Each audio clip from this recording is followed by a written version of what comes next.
At then update sa black screening ng Kind Cut Fans Love ni Catherine. Sa SM North EDSA pa rin. So on behalf of the county and the team, maraming salamat for showing your support to Silas and Virginio. Thank you. Yun ang kasama pa ni si Alden.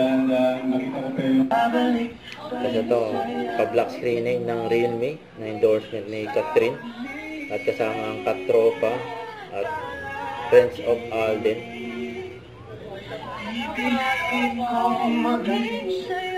May kaguluhan ng Catherine. Ang black screening nila.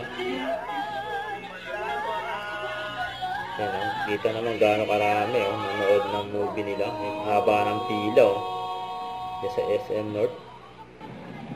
Ito pa yung billboard ng Catherine dyan sa overpass sa GMA Network building.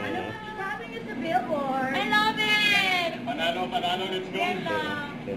Panoorin ko. Panoorin daw ni Catherine. Yan, let's go. Ito post ni Alden sa kanyang Instagram, highlights. Last night ng premiere night ng Hello Love Again. Yan, kasama ang cast at yan si Catherine at Derek Cathy. Sabi ni Alden, about last night, thank you to everyone who joined us for the hashtag Hello Love Again premiere. Kita-kits tayo sa mga sinihan. Let's go!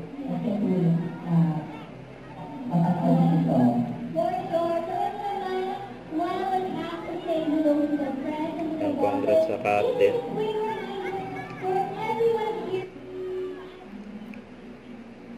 Ayan o. Ayan reaction ng Catherine o. Pinapanood na kanilang movie.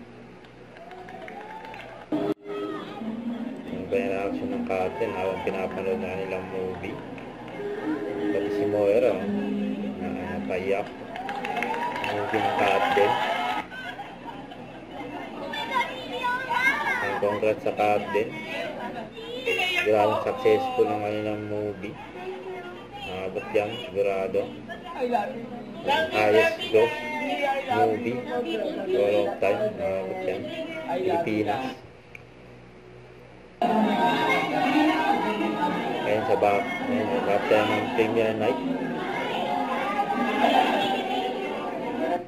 Huwag kalimutan mag-subscribe, click ang notification bell for more update. Try po ang share reaction live. Bye guys, thank you for watching.